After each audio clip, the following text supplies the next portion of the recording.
party secretary. Let me ask you about a political issue which has been talked a lot during this election. It's unusual for this to have been raised, but it has been, and so I need to put it to you again. I did it on this show, actually, a few months back. Where do you live, Paul? Because it's been alleged by some of your opponents that you don't live in the area, and you own a home elsewhere. It's become a bit of a political point for some people, whether they're sitting around this room, I don't know or not. But where do you live? I live in Wansford, and because this has been on social media and elsewhere about where you live. Chris. The two most difficult things in my life have been the fact that I've got divorced and that my father died. Now, I know that doesn't make me special, and I'm luckier than most. But because of that, my ex-wife lives in St Albans with our eldest child. I'm not going to give her up, no matter what Anna Smith says.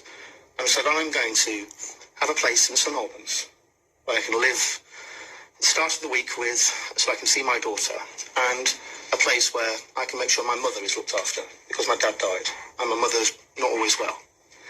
And I'm not going to apologise for that. And so the answer is you have to have a home in Peterborough? Of course, I live in Wansford. One of the reasons I'm not with my ex-wife is I wanted to stay here. So I'm going to be a bit emotional. Has anyone in this room suggested otherwise? Suggested that I don't live here? Yeah. Well, of course I have. I don't really want to go through my personal record my personal circumstances live to the people of Cambridgeshire. What they need to know is this. Does everyone accept that Paul lives in Peterborough and he has the right to be in this election? Does anyone want to dispute that? I used to be the MP for Peterborough. Peterborough has, and always will be my home. And Anna, just be very careful for what you say, because you're an ex-teacher, okay? Don't bring my family into this, please. I'm asking you right now, please don't. You've done enough damage. Let's just leave it at that. All right. Anna Smith for Labour? Well, first of all, Paul, you're the one that's brought your family into this. I have never mentioned your family, and I think that's really important. But I told you the reason why I had a place where it was. I told you personally. Let her respond. You made your point. Thank you. Okay, this is a really important issue, so I would appreciate the chance to lay out my position on this. You have a minute. Thank you. Nobody has ever challenged that Paul lives or has recently purchased a house in Wansford. Paul has never challenged that he owns a 6-bedroom, 2-kitchen home in St Albans, and the really I will challenge that immediately, because that's not true, what you've just said. Chris, it's not a 2-bedroom. Can you let... why are you doing this? Can you let her respond, and then I will let you come back on it, please? The really key thing, and obviously you would expect when people brought this to me, the first thing I did was ask my team to check this out, because the facts matter to me. When you are an MP, you have to register every property on your register of interests, apart from your primary residence. And this was when Paul was Peterborough MP, and the only home that was not on his register of interest was his St Albans home. That is not against the law if that is his primary residence.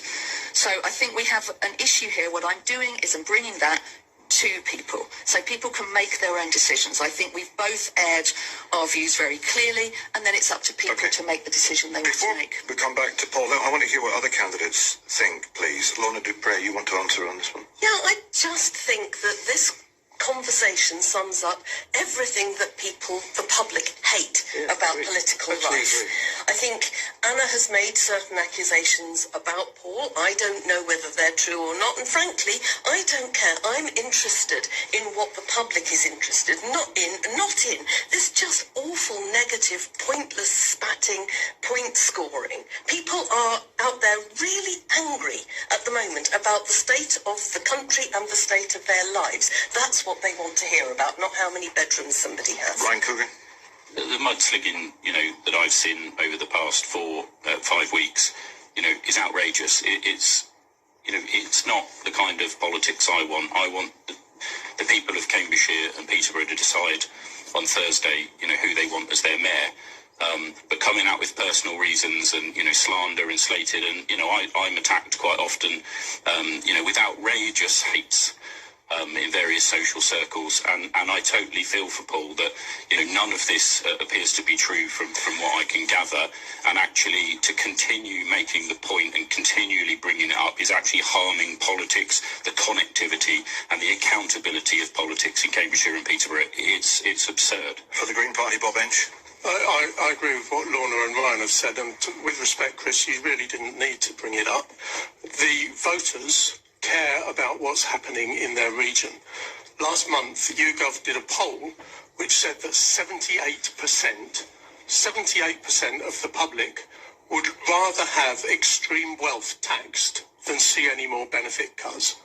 The Green Party is the only party that is listening to the general public because that is our policy.